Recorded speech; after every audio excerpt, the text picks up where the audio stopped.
And how do you start off song?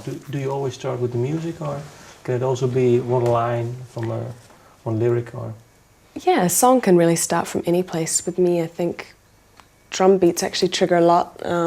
Hearing a groove or a rhythmic idea will really inspire me to then write lyric and a melody.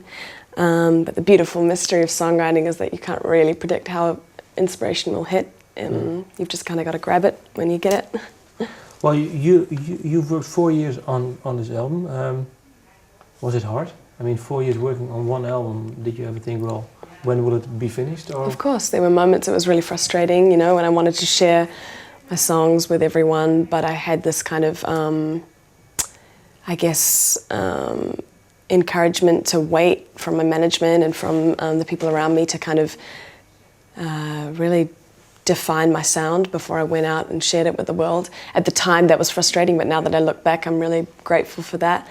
I think I would not have been ready at 18 to do that, to do all of that. So I think it's all feeling like a very kind of natural process now, and of course having the Gotye song to help me introduce myself to the rest of the world has been a great blessing as well.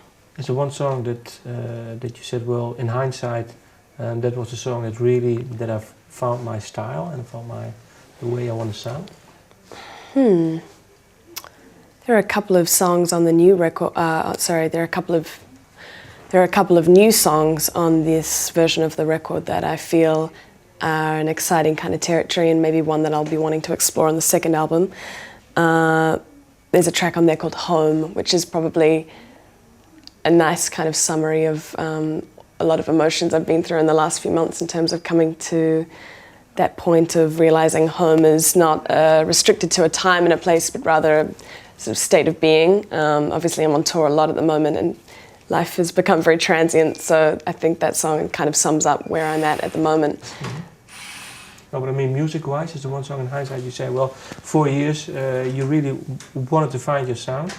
Is there one maybe 2 years ago you said, well, that recording session of that song, it finally hit me, this is the way I want to sound?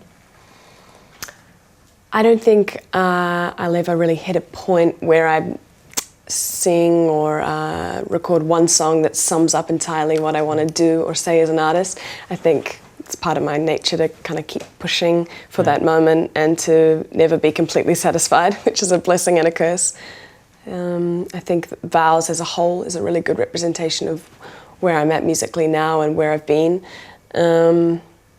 Settle Down is a song that I think is a really great introduction to sonically where the album sits in terms of a lot of vocal layering, and like we talked about, some confronting kind of lyrical ideas, and kind of this maybe heavier backbone in terms of rhythm. But yeah, it's hard to sort of pinpoint one song that sums it all up, Okay, last question. Well, you moved from New Zealand to Australia. If you have to move to the States, maybe, well, to make it over there or to make a new album, would you be willing to do it? I think I would like to live in the States at some point in my life, and I think I'd like to live in Europe at some point as well. I've always dreamed of living in Europe as a kid, and I think something about the architecture and the culture really resonates with me. But yeah, I definitely think in terms of inspiration and writing, it's great to keep moving and get out of your comfort zone. So we'll see. Watch this space. Maybe you'll see me in Amsterdam one day. Okay, we'll see. Thank you.